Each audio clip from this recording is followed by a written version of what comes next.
Welcome to your sophomore year at the Tragedy Academy, where you are the teacher and we are the students. Together, we learn from past tragedy to lay the foundation for a better humanity. The only supplies you'll need: an open mind and a sense of humor. So, tilt that chair back, talk out of turn, and never raise your hand. Because this is the Tragedy Academy, and class is in session. I'm Pure Scott. I'm retro, man. I'm going monologue. Or monologue. Yeah, I'll do one of those too. Welcome to the Tragedy Academy, a show created to bridge societal divides in a judgment-free zone using candor and humor. My name is Jay, and today I am joined by Freda Jing. How are you doing, Freda? I'm good. Hi, thank you. I'm super excited to have you here. Freda's like you call yourself a Hexagon threat, but you've got like all sorts of stuff going on. I think there's more than that. There's more points or more sides than that.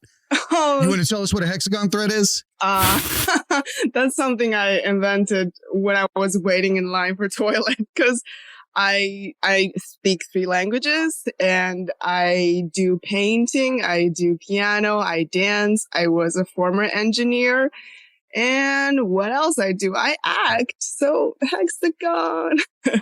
Yeah, you've got a lot of things going on. And Freda came here to talk to us about also another thing that she conquered in life, and that's 7 years of clinical depression, right? Oh yeah, it's very, I can always say it's unfortunate, but I mean, life goes on, and I just want to reach out to people and say that you're strong and we can do it together. So. See, I love that. You know, mental health is something that we all need to focus on, and it can't be just the majors. It can't be that we only tag things with the severity when it's an item that's newsworthy. It's actually the minimal things work just as bad for the brain as the others. There's no differentiation inside the mind. So if somebody tells you that they're traumatized by something, within reason, there's the strong likelihood that there's something that remains there because you don't have the same experiences adding up to who you are. So, you know, something that seems minimal to you could be catastrophic to others. So I just like that we're getting a chance to sit down and talk about mental health. How did you what was that journey like? Yeah. Thank you for asking that though. It's very hard to discover or being diagnosed as having depression, because I got diagnosed when I was 16, and teenage years, people are like, oh, she's just being a brat, or she's just not like studying hard and stuff. But then, oh, that's crippling. Yeah, and yeah, then I started like. It was the major thing for me. It's very hard for me to understand people or like form logical sentences. And then people around me are like, okay, something wrong with her. Let's take her to the hospital. And then the doctor realized she might have depression. So, yeah. So we had a bit of a lag there, but I think we caught up. So you were saying that the stigma that comes with it and the inability to interact with people, they kind of label you at that moment as being someone that's, has an issue that they want to steer clear of or call attention to. Is that what I'm gathering from that? Yes. It's very hard for, I think it's all about if you're conscious about the issue, and especially with family and friends, is that if you're very used to a person's behavior and they just seems to be like that, and you're like, they're probably born that way. You never like consciously go there thinking that's a mental health issue. So it's by drawing attention to it, you give it life. Yeah, absolutely. Yeah, that's something that I believe in as well. That is how the mechanism is. That there's a key point that you're going to have in your quote unquote past that's going to trigger that alternate lifeline where you feel a need to be hung up in that state of mind. And it becomes a repetitive cycle where you become a victim of your own depression over time. And the reality is that you have to get to a point where you find where that trigger point is for that alternate lifeline and find a way to come to peace with it so you can untie that trailer that you're carrying, that is called depression, and just try not to exchange it for one called anxiety, because that's just worrying about the future. Definitely. So how was your journey? You said you were 16, so you were young when you found yourself dealing with this. How did you get diagnosed? Yeah, I was, in 16, you're in school, and then there's like lots of pressure around you. And I feel like it was the expectations that were too much. And I just constantly, there's a voice in my mind saying, I need to do this way, I need to do that way. And it's just, I feel like I can't reach the expectation that's been going on in my mind. Well, that's how I felt. And, externally, what the teachers and my classmates are seeing is that I'm not focusing that much on work. I'm slow. I talk slow. And, it was a dark time, and people are kind. They realize something's wrong. They try to reach out, but I was very closed off. And I couldn't accept help. And then there's so much somebody that's not related to you can give you. And then my teachers are like, I'm giving up. She's probably just not, she's probably something wrong with her. And then he contacted my mom and saying like, take her to the hospital. It was a dark time. I was in and out of hospital like for years. Like every week I just go into mental hospital. And also, I think when I say this, like, it's a common experience for most people with mental health issues that we don't want to open up to doctors. There's like a huge reluctant factor that we think it's hard for other people to understand, or it's hard for them to cure us with chemical ingredients. And that's absolutely true. That's absolutely true with my journey of this thing. Like Jay, like what you said, there's always something that we need to come to terms with ourselves. And maybe it's a very long term of healing that we need to do. The chemicals, they make you go through the day. So it makes you not that sad, and it makes you focus on things and you can understand better. But it's still, the healing process is still your own, and you need to find what makes you you and accept who you are despite what other people expect of you. So that's my very long. That's sage advice. You wrapped up a lot of things in there, and I think that's amazing, because you landed on after all those steps that you went through, you landed on one thing in particular that rang clear, and that was that it's self-acceptance. Yeah. When you chose at the end to give yourself self-acceptance, that started the healing process. Am I right? Definitely. Yeah. Once you begin to heal, or once you begin to look at internally at your own, situation and how it's being constructed, and once you deconstruct those lines that you have, it's kind of like a spider web. When you're walking around and you have other people's judgments or thoughts, everybody's got them attached to the top of their head, right? And then those threads of that spider web will be attached at different points to each and every human. And there's memories within that. There's affects, there's effects, there's all these different situations that are being drawn together. And unfortunately, you're talking about the brain running in those circles and not being able to do it. Guess what?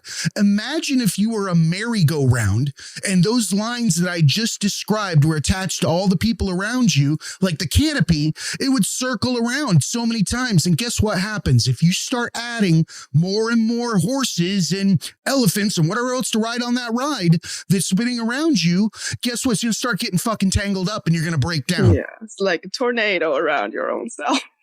Right. So let me ask you this. how did you find that self-acceptance was the mechanism of healing? Oh, that's a great question. So, yeah, after like I was not like after I was diagnosed, it's always like in me somewhere that I want the acceptance. I want to reach other people's expectation, and I want them to say, hey, you reached my expectation and you're good enough now. It's really stupid, but that's I feel like that's what most of us are like programmed to do as kids. No, that's not stupid at all. It's like, I mean, teachers be like, hey, you need to reach this grade to get an A. And if you get an A, you're a good student. Like it's programmed in our brain for us to want to reach other people's expectations. And that's my problem for me. So I call that my dark ages. It's basically me trying to get other people's acknowledgement by getting into good universities, and they're not end very well because I keep getting rejected again and again. And the first time I got rejected, I was like reacted in a very extreme way. I was thinking about suicide and stuff, and my family were very worried. But the more I get rejected, I still get rejected, but the more I get rejected, I just realize that other people's expectation, they don't matter because they have their own agenda. When they judge you, they don't even, sometimes when they judge you, they don't even like look at completely about who you are. They just come up with a judgment and then be like, why should we care about what other people think? It's not their fault. Yeah. It's programmed in us by society. Mm-hmm. Like now I just finished cognitive bias. Yeah, absolutely. Now I just finished my student years and now I'm just started working. And it's dawned on me that I just realized how stupid the school system was. I try not to rant about it, but still about try to get an A, about a dude writing an essay that's good enough. It does teach you to have discipline and respect for what you're doing, but I feel like when they are just keep reinforcing the idea that there is a single standard of being good, that's not true and not healthy. And that's not how this world works. I was just on a set, called Megalodon Rising, and that's how it should not work that way. It doesn't work that way at all. I had so much fun shooting with those great people, great director, great DP, and we worked together for a product that we desire. And it's about our vision. It's about us trying to get what we want instead of having somebody else judging what is good. And yeah, it's not how this world works. And it just makes me feel stupid that all these years I've been thinking that I need to reach some expectation. It's an aha moment that you get living in other people's expectations and underneath the reinforcement that is the school system or governmental and those types of things. I mean, what we fail to realize is that we needed that time frame in order to move forward as a species, as humanity went through that industrial revolution where they created the manufacturing process to give us the ability to move forward as, humanity, should. At the same time, it also was a way to create a system to manufacture the people as well with which to move forward progress. If you require people to go to an educational system for 12 years, you sit them down and you grade them for 8 hours a day, and you tell them that they need to give and take your information from them. Then at the end of that 12 years or the 16, if they go on to, to college or whatever it might be, they move on to that portion, and everything that they've done is for somebody else. I absolutely agree. And it's a system designed to keep you set up to be a manufacturer. So what happens is you have no you don't have any way to fight back against the cognitive biases that have been put in you to allow you to operate within that system, give those 8 hours. And the school system itself does one additional thing. It separates it by 2 sections, and that's white collar and blue collar. And that separation allows them to continue the machine moving forward. You have a group of people to keep it running, and then you have a group of people to invent new shit. And then how do you make it even better? You put some kind of weight on being on the other side versus that side. And then you separate them that way so they compete against each other forever. It's just a system in order to move progress. But we're starting to wake up as a species. We're starting to come to the realization that it's not necessary to go to 12 years of school or 16 years of school in order to find our self, so to speak. We're not defined by societal judgment. We're defined by what we authentically do. Absolutely. What we authentically do is what we're created for. I don't care if you're religious or whatever you are. If you are yourself 100% authentic, and if you're not, then you're spitting in the face of your God, your belief system, or whatever it might be, because you're supposed to be created as you are. We're not supposed to fight against it. The breakdowns that we have in life are solely because of the fact that we can't comprehend what's going on around us. I love that insight, Jay. That's so beautiful. I've never thought of it that way. I hate the education system. I really hate it, but it never dawned on me that it was designed that way. And the education system has a purpose. Yeah. You make so much sense. That's why we're taught to compete, and whenever you're good, you get rewarded. And yeah, that's really fucked up. Sorry about my language. That's really... It was a system that was needed. It was a system that was required to get us forward. But now that we have a more broad understanding, and now that we've taken on a larger amount of information with the advent of AI and the internet and that collective consciousness, if you will, now that we have all of that information, we can share differently, and we can create roles in society and different avenues with which to proceed forward. And I think that that's going to happen. But change sucks. It always sucks, and it's always there. It was the only permanent thing in the world. Yeah. So it requires people to be different, to affect change, to take steps outside of their comfort zone, to give people different experiences, and then also to cut those threads that tie us to each other that are cognitive bias. We've got to realize that what we're seeing is not what's real. It's what was put in our minds from birth. That's absolutely true. That's absolutely true. And also, we are scared. I feel like that's not our fault, but as an animal, we are scared of seeing unusual things. And whenever somebody is different, and the rest of it will be like, oh, he or she's different, and that's not good. So, but we're getting very close to having a major change, I believe. And because look at what we're having right now. Look at the youth. And also, I'm just thinking about all the people I know. I know somebody that it was my high school classmate, I think. He invented a plan system, I think, on the space on spacecraft. I genuinely don't understand it. I'm the artsy one. It's just, and he's not traditionally trained, and I love that. People, we can get what we want and reach where we want to be without being in the system. And it's people keep talking about it, but we're actually experiencing it, and that's beautiful. It's a way to differentiate yourself within that societal grid that they've created. Because I can tell you, when I got my degree from some bunk ass university online, I went from 5 figures to 6 figures immediately, which is ridiculous. I was no smarter on day 9 than I was on day 10, or on day 10 than 9, whatever. I was the same damn human being, but for some reason those biases changed. And it's all a construct, and it's not anybody's fault that they have that position. We're programmed that way.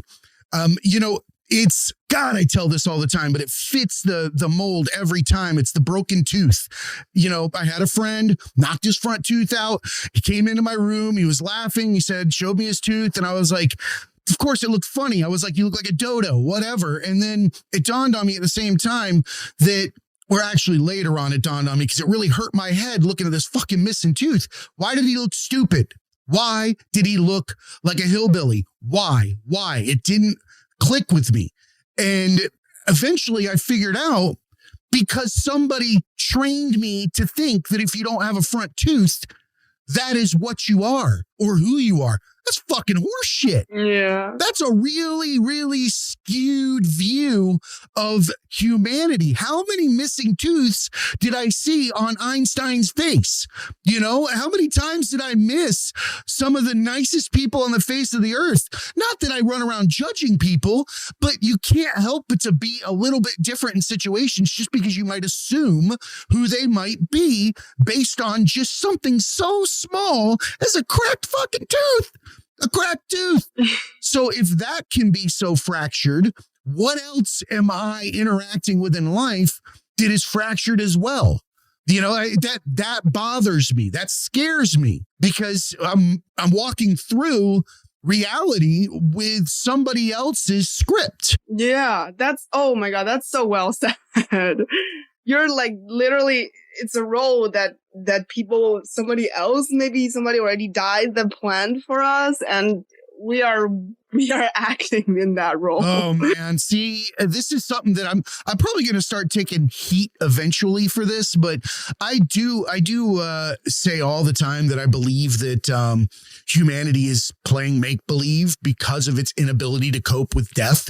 And that, and there's some philosophers out there that say similar things. And, I've read a whole lot of different perspectives, and that's kind of where I've landed at this point, is that we're in kind of a dream state, and we're continuing to go through the motions and slowly starting to come to and recognizing that we're already where we're supposed to be, and that we can drop the need to carry that trailer that is, all of that baggage that we've collected over the last couple thousand years, and we can liberate ourselves from it and become human and actually become another creature where we're standing next to other animals, other people, and we're observing now, not tomorrow, not yesterday, or where they are in the rank and file, but we're actually getting the opportunity to look them eye to eye in the moment. Because anxiety and depression are born of future and past, and neither one of them are fucking here. It's now. So once we can figure that part out, then we can start interacting with people in a much, much more constructive manner. Oh, I love that idea. That's so beautiful. And I feel like it's probably, I absolutely love the idea that we are carrying a dream state that's not reality. And I feel that because there's so many lies that we tell each other every day. Like, for example, the most popular one, body standards. Why should people look certain way? And why is only that way beautiful? I feel like there's something that's animalistic about caring about the past and the future, because we do when we were animal, we are still animal. When we were like more in a more animalistic state, that we need to care about the future. But it's not that important. We don't need to keep telling ourselves lies to maintain the idea that there's something in the future that we keep needing to work on, or there's something in the history that we need to cover up. So I absolutely love your opinion on this. Yeah, I agree with you 100%. Facing the truth is hard. Yeah.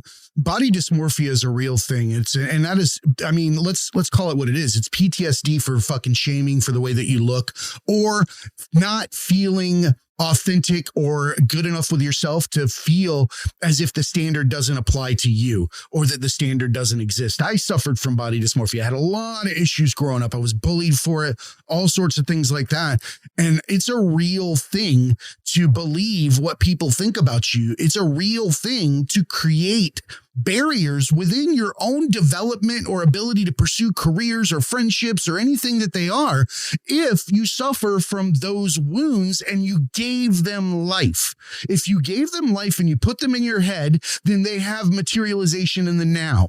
Once you can realize that they don't, and they're not rooted in the now, that they're only rooted in somebody else's head, it's part of that spider web or that other line attaching to other people, then and only then will you realize that you're not fat, because fat doesn't fucking exist, because you're not, ugly, because ugly doesn't exist. It is an applicable term from society. It is not a term that is born of creatures, humans. It is something used to divide and divide only. Sorry, I ranted a little there. I can't agree more with that. I can't agree more.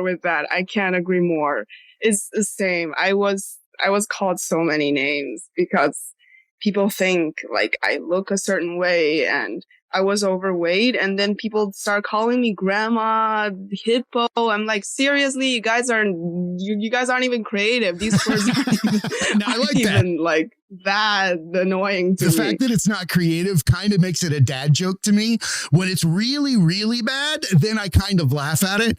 At the same time, the reason why people pick at you and find these little items, it's so that they can keep a set of cards in their hand to stay balanced with you.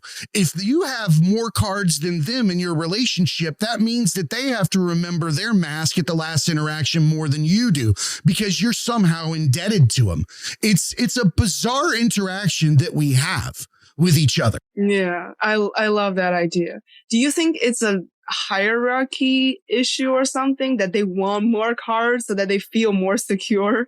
But on the other hand, I feel like that's such a... No, it's a preconceived notion that you would have based on the way that you've been presented with how people act. That is, that it's given nefarious activity versus, an activity that means well or something along that line. But most of the time, people, I think, when they're, it's just a guess. I'm not smart. Non-purist scholar. It says not an accredited school on the patch.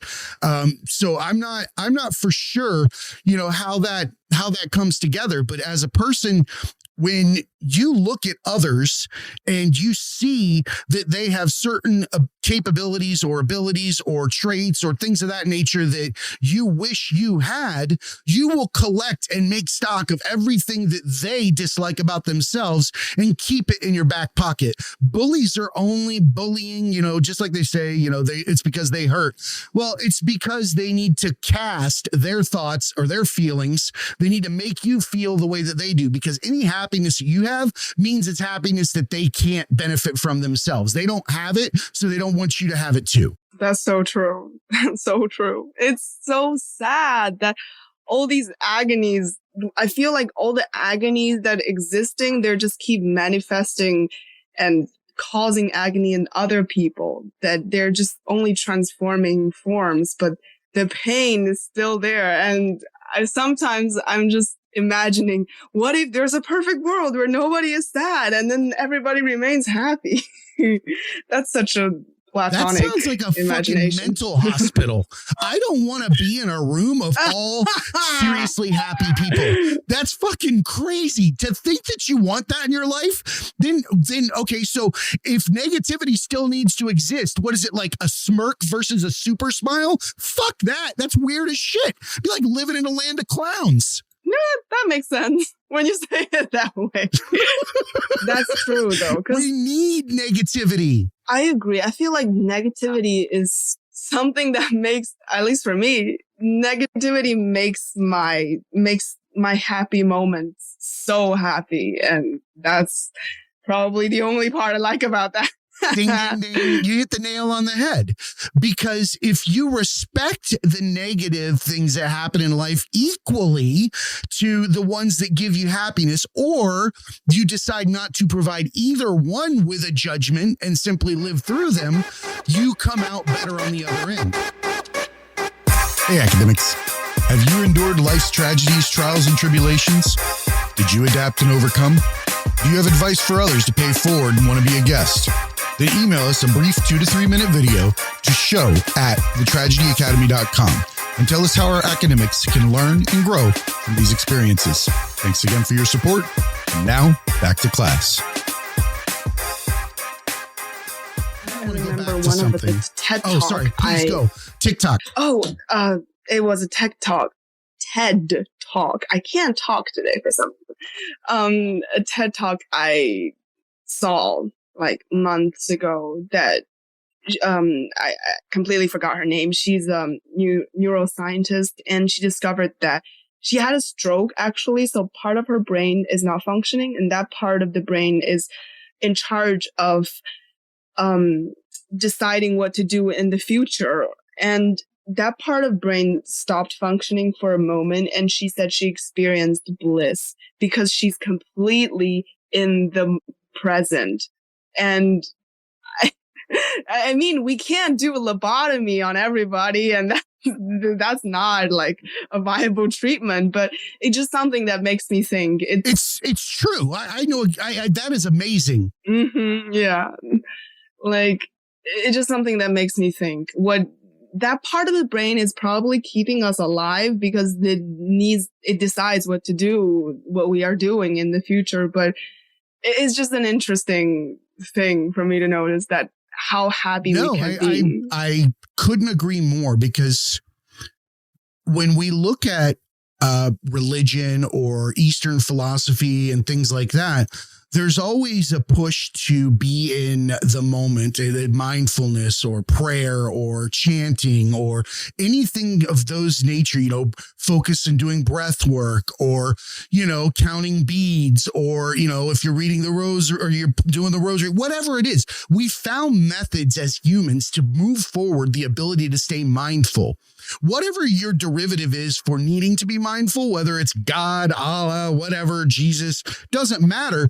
The tune is stay in the now. That's all anybody has ever said. Keep treating other people the way you want to be treated, which, damn, that's a really good rule, because I've never treated somebody really fucking nice and had them slap me in the face. Just doesn't happen. No. It's just not how reality works. That's another rant from me. It's a rant for everyone. It's how most of us are feeling nowadays. It really is. It really is. It really is. So let me, I kind of want to go back to something you had said earlier about the college admissions. Yeah. Where you were trying to get your degree or get accepted over and over and over again, and you kept getting rejected. Mm-hmm. Now, I mentioned this a couple of times over the last couple of weeks, but I had read in a book about an example of importance, and that once you place importance on things, that's when it becomes a hindrance, where you're unable to accomplish what it is that you're trying to do. Kind of like that woman with the stroke saying, if you live in the now, you're in bliss. So our ability to predict what might happen to us scares the ever-living fuck out of us. So imagine you have a board on the ground, and it's probably like 20 feet long. It's a flat board, and I tell you to walk down it. You're going to walk down it real easily. It's not going to be a problem. You'll shuffle, walk backwards, or the fuck it is, right? And then if I took that same board and I moved it 25 feet up into the air and I put it between two poles, but I made it just as sturdy as if it was on the ground, for some reason, at that point, you're going to lose your shit. Your arms are going to be out. You're going to be balancing. You're going to be hugging it like a koala, doing all these things, but nothing fucking changed.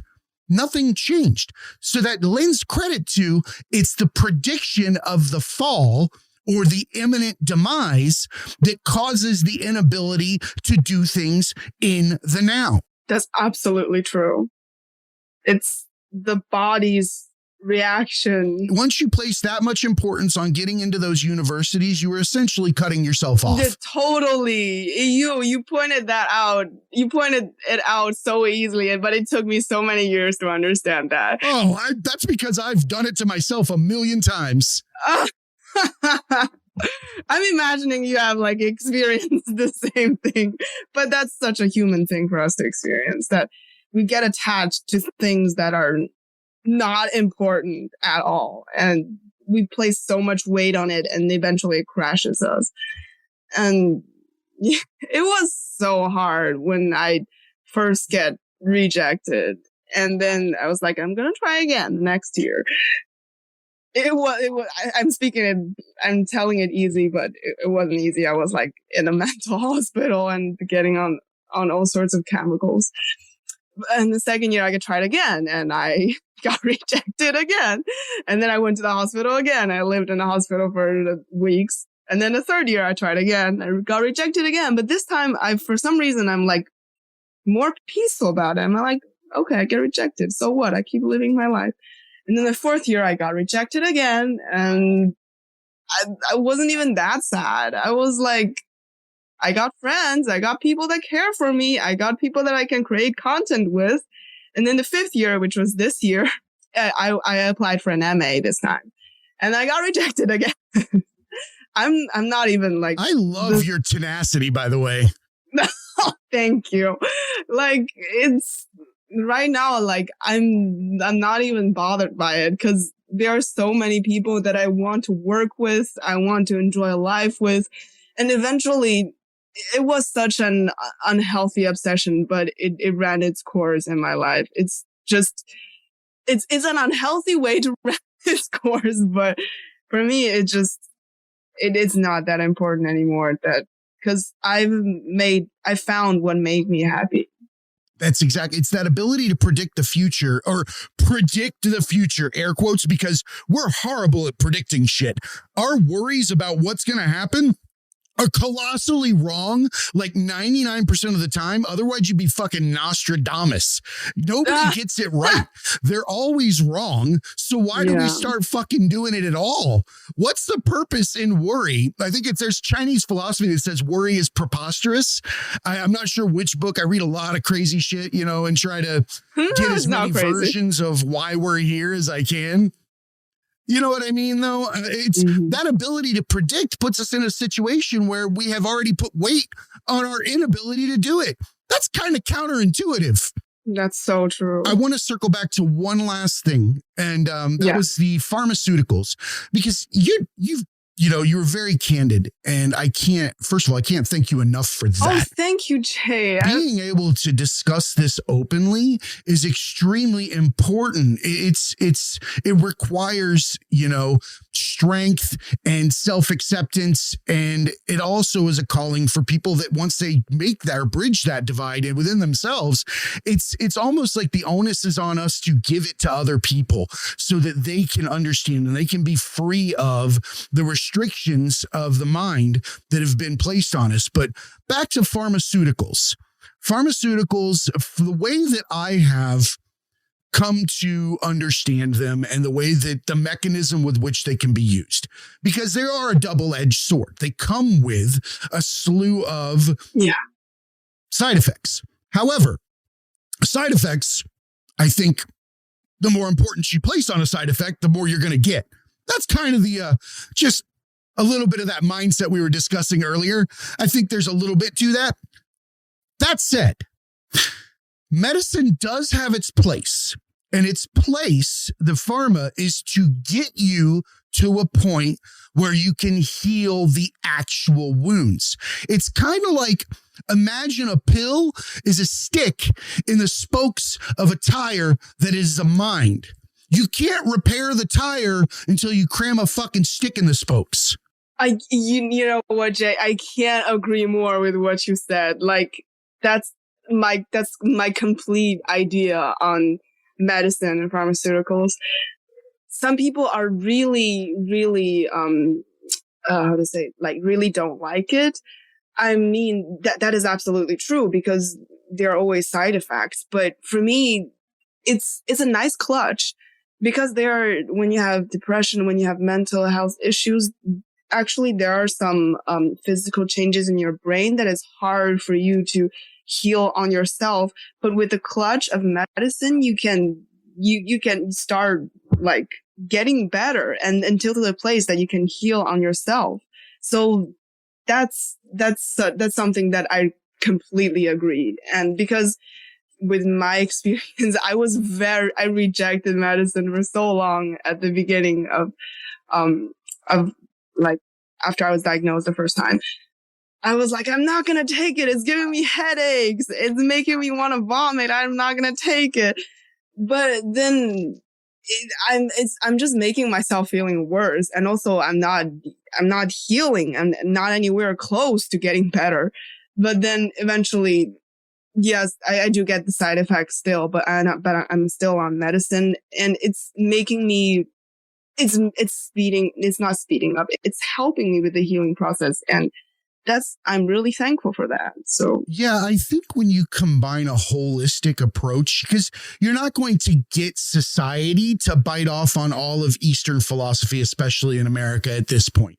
That is a faster road to self-understanding. However, it's not the accepted road here in the US. So you have to come out with a two-pronged approach. I like that we're looking at mental health and meditation in different ways, and also at plant medicine and those types of things, because those are good alternatives. But in the meantime, the ability to foster meditation and mindfulness and things of that nature, along with the pharmaceuticals and things of that nature, you can run them in tandem and start to wean them the different directions, and then just continue to give credibility to these plants that are growing on the earth, that are coming up, that all do the same fucking thing for the mind. Like every single one, ayahuasca, shrooms, weed, all of them do what we're trying to do. And this poor woman, she got a stroke, and within that, she got a moment to feel like DMT,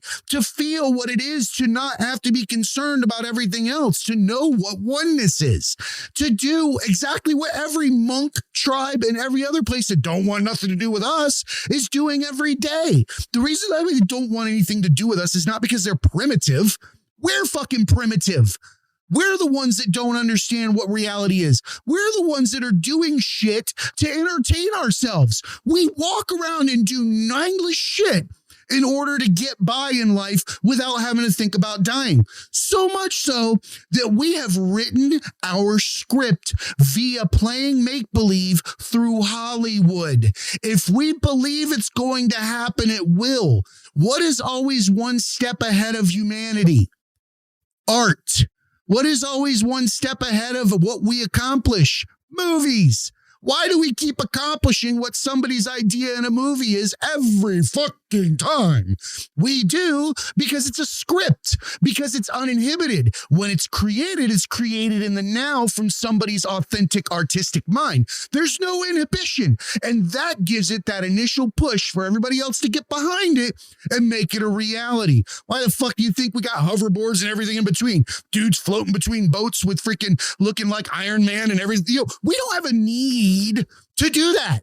There are no animals out there. If otherwise, evolution would have like rabbits growing jetpacks. Oh my God. That it's so funny. I'm just imagining the image. Like I absolutely, I can't agree more. I have this very rabbits with jetpacks, man. I have this very radical idea that people's not gonna agree.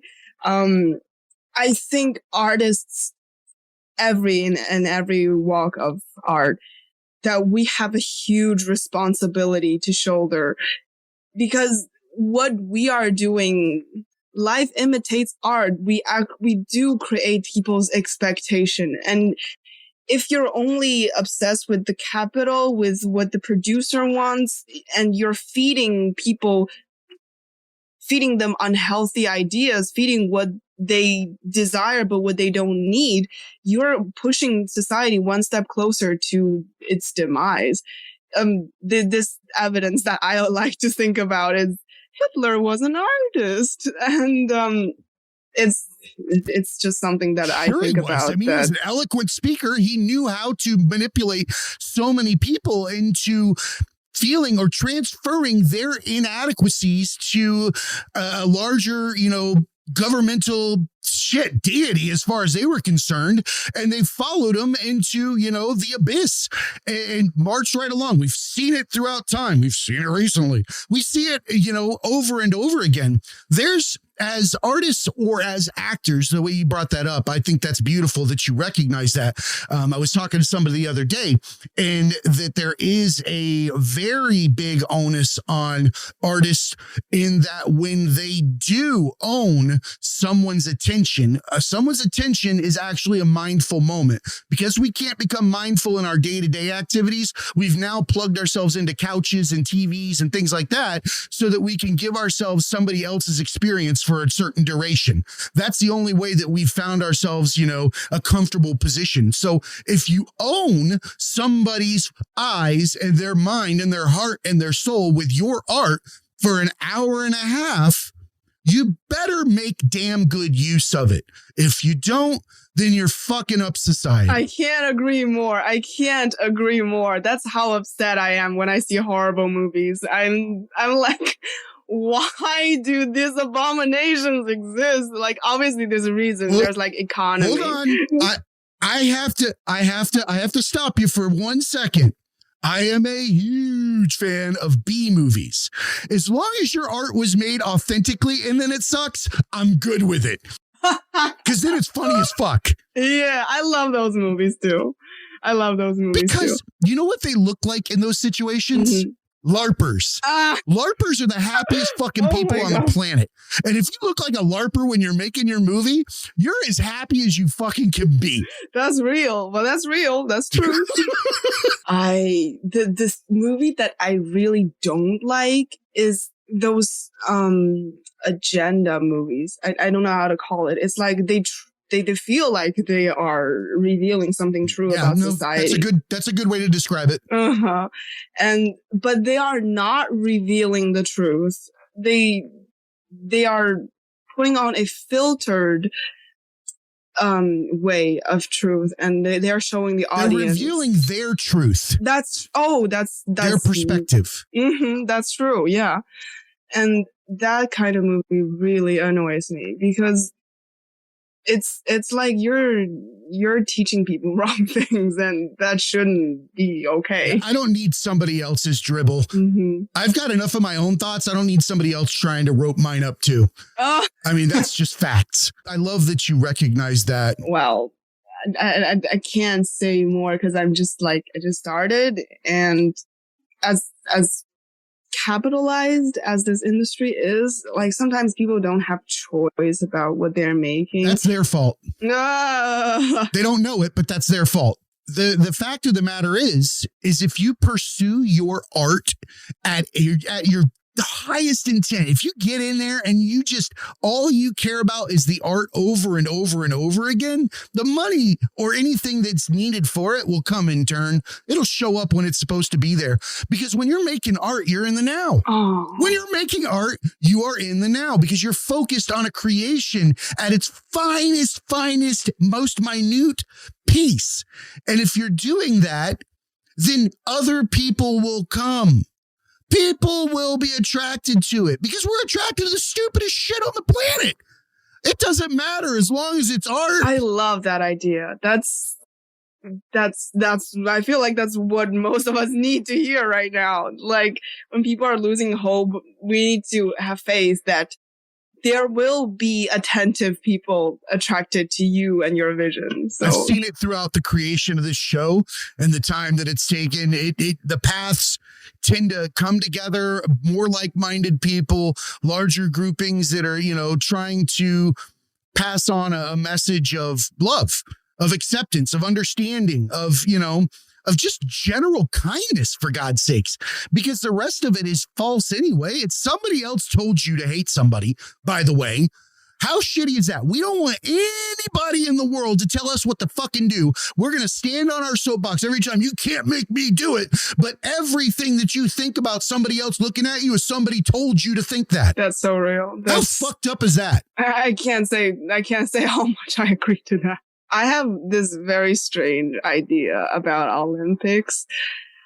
For some reason, I get triggered when I watch Olympics. What kind of pics? It's a very personal thing that the Olympics. You get triggered during the Olympics? The Olympic Like, Games. Is it the gun at the beginning of a race? Or is it, you have a phobia of rings? Mm-hmm. Or is it like, you don't like national anthems? Like, is that the thing? Or what is it?